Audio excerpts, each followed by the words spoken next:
Phone call తో మీ బంగారాన్ని విడిపించి ప్రెజెంట్ మార్కెట్ రేట్ కే కొని బ్యాలెన్స్ అమౌంట్ ని క్యాష్ గా లేకపోతే సమానమైన బంగారాన్ని మీకిస్తుంది అక్షయ గోల్డ్ హబ్. వాషింగ్టన్ హిల్టన్ హోటల్లో అమెరికా అధ్యక్షుడు ట్రంప్ లక్ష్యంగా జరిగిన దాడి ఘటనపై దర్యాప్తు ముమ్మరంగా సాగుతోంది.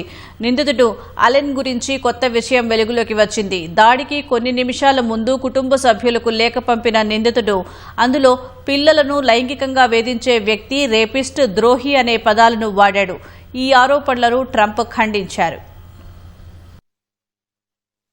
వాషింగ్టన్ హిల్టన్ హోటల్లో కాల్పులకు ముందు నిందితుడు కోల్ థామస్ అలెన్ కుటుంబ సభ్యులకు రాసిన లేఖలో చేసిన ఆరోపణలను అమెరికా అధ్యక్షుడు ట్రంప్ ఖండించారు. తాను ఎవరిపై అత్యాచారం చేయలేదన్నారు. నిందితుడు అలెన్కు తీవ్రవాద భావజాలం ఉండటమే కాకుండా అతడు క్రైస్తవ వ్యతిరేకి అని, మానసిక దివ్యాంగుడని మండిపడ్డారు. నిందితుడు పేర్కొన్నట్లు తాను రేపిస్ట్ను కాదని, ఎవరిపై అత్యాచారం చేయలేదన్నారు. తాను బాలల పట్ల లైంగిక ఆకర్షణ ఉన్న పీడోఫైల్ను కాదని ట్రంప్ అన్నారు. ఓ మానసిక రోగి రాసుకున్న చెత్త అంశాల గురించి ప్రజలకు అవసరం లేదని తెలిపారు. శనివారం రాత్రి వాషింగ్టన్ హిల్టన్ హోటల్లో శ్వేతసౌధం పాత్రికేయుల విందు జరిగింది.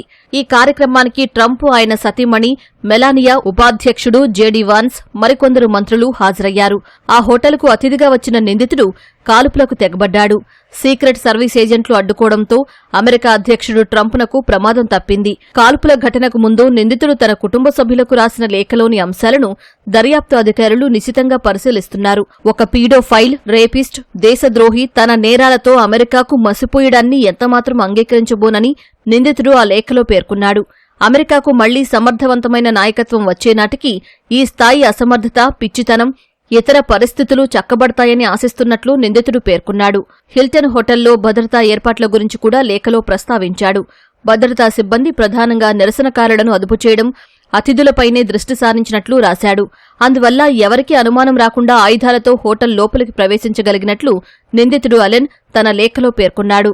అయితే నిందితుడు అలెన్ తన లేఖలో ఎక్కడా అమెరికా అధ్యక్షుడు ట్రంప్ పేరు పేర్కొనలేదు. కానీ తన లక్ష్యం మాత్రం ప్రభుత్వ ఉన్నతాధికారులని తెలిపాడు. ఎఫ్బీఐ డైరెక్టర్ కాష్ పటేల్ను మాత్రమే మినహాయించినట్లు సమాచారం. సాయుధుడు ట్రంప్తో పాటు అనేక మంది ఉన్నతాధికారులను చంపాలని పథకం వేసినట్లు శ్వేతసౌధం మీడియా కార్యదర్శి కరోలిన్ లీవిట్ తెలిపారు. హిల్టన్ హోటల్లో కాల్పుల వెనుక నిందితుడి ఉద్దేశాన్ని గుర్తించడంపై దర్యాప్తు బృందాలు దృష్టి సారించాయి.